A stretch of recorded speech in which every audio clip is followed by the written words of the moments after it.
So let's talk about a line of reference called the breastbone, belly button, pubic bone line. As you might suspect, this is a line that physically exists on not just the outside of our sense of self from the breastbone, belly button, pubic bone, but it is also a line that exists internally. So behind your skin, behind your layers of fat, no matter how large you might be in the abdomen, this line physically exists. And the purpose of this line is twofold. From a functional standpoint, this is where our abdominal muscles will come in and anchor to in the front. For us, we're going to take advantage of that breastbone, belly button, pubic bone line, because what that line does also is it helps to change that important pelvic orientation. It helps to facilitate that neutral space that each of us are seeking for ourselves in relationship to our life and how we have moved and all of our experiences. And the reason being that we want that possibility of coming more and more into a neutral or level alignment of the pelvis from just a resting state is that it influences how the socket will move over the ball. How the socket moves over the ball. And so when we come to stand on one leg, that is what is happening as we begin to take a step and allow the socket to move on the ball. So when we speak of the breastbone, belly button, pubic bone line, I want you to begin to find it on yourself first. And so you're going to put one hand into just the end of the breastbone, and I want you to start to stroke down until you come into that area where you feel your belly button. And then continuing downward until you find the top of the pubic bone. Try it again. Stroking again into the breastbone, passing down toward and over the belly button, through the belly button, below the belly button, into that lower abdomen, and into the top of the pubic bone. Now, some of us have a little roll of fat right here. We can just tuck right under the fat and get to that pubic bone. Or we might have to lift the roll up to get to that. And then we can reverse it. We can come up from the pubic bone up toward the belly button and heading up until we get to the end of the breastbone. And we start again. We're using our hands to map out what seems to be an invisible line, but it is a real line that exists for the purpose of allowing our oblique muscles, our abdominal muscles, to attach to this line. Let your hands rest. Now I want to give you another image. So we have the belly button on the outside, and this stick is representative of the line that exists that we think is on the outside of us, but it's really interior. All right. So behind the belly button, I want you to imagine that you could find access to this place behind your belly button, behind the pubic bone. And I want you to think of withdrawing, not the front of the belly button, but somewhere behind it. Begin to withdraw the interior belly button towards the back wall of your abdomen. That's it. You'll start to feel the belly button being pulled in and toward the back wall. Now, some of you might have in your mind that you're pulling the belly button and landing here on the vertebra. And it's not really as accurate. You don't need to really even go that deep, because we're really trying to influence the abdominal muscles that are attaching to this line. So there is like a wall back here, and this wall is where your large intestine hangs from. It's where all of these small intestine, they hang from.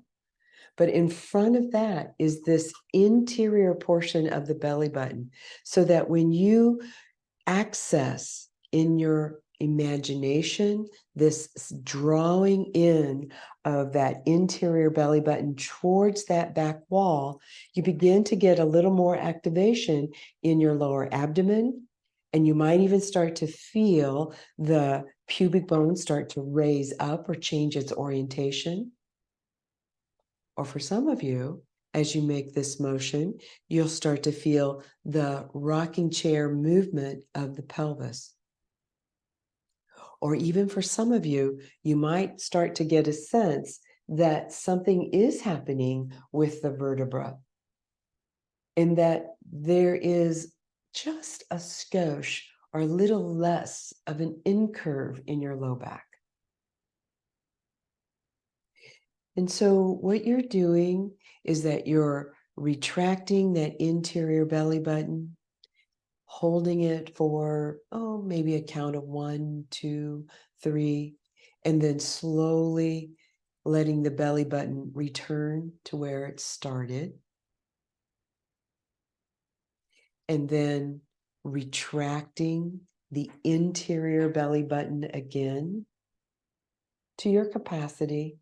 You can play around with the depth of that line moving into and behind, lifting the pubic bone, maybe even lifting some of the fat rolls, and then slowly letting it return.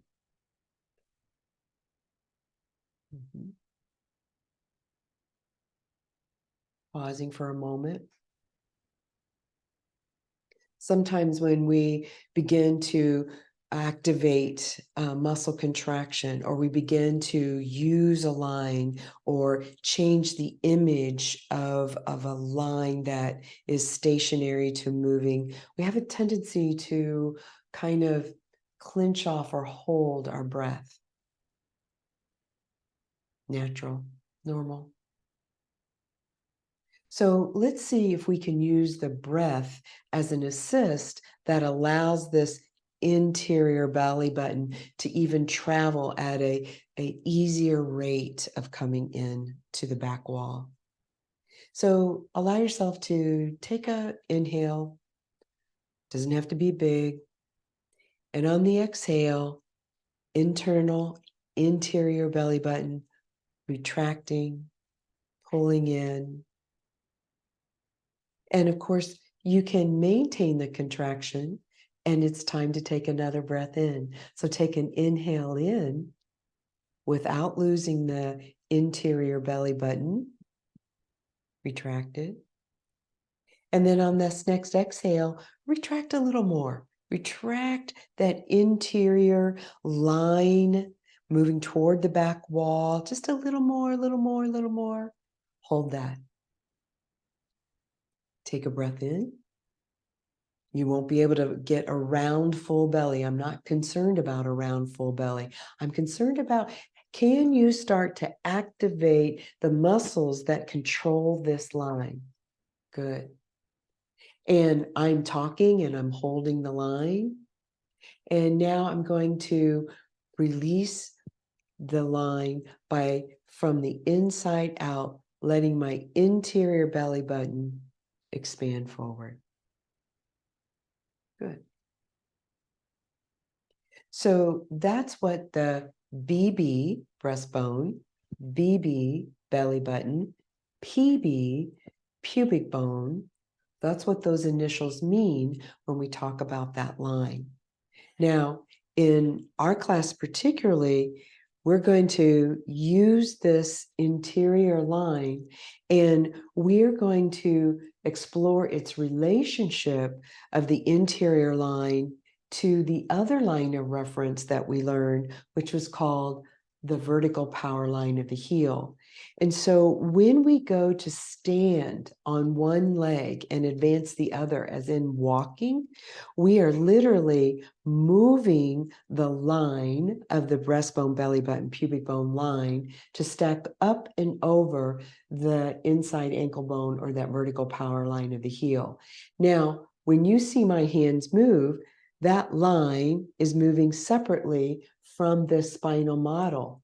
But you know that these are connected.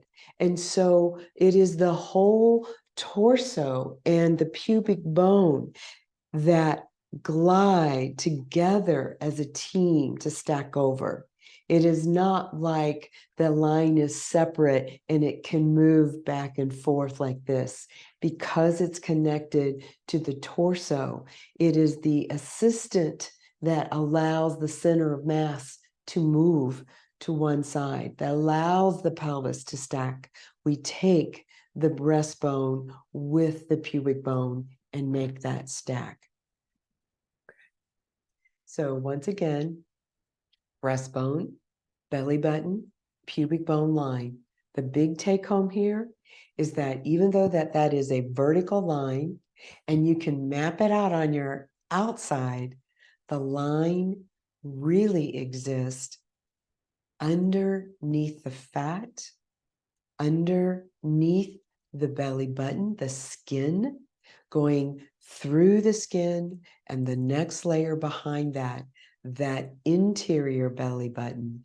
That's where the true line actually is anatomically situated. And that's the line that we're moving back, not this external one. But we use the touch and our fingers and mapping it out as a kinesthetic reference, but we also can start to use our imagination and our sensing mind as though that we are pulling something into the back wall for the purpose of changing the pelvis, changing orientation, improving neutral, improving socket mechanics over ball.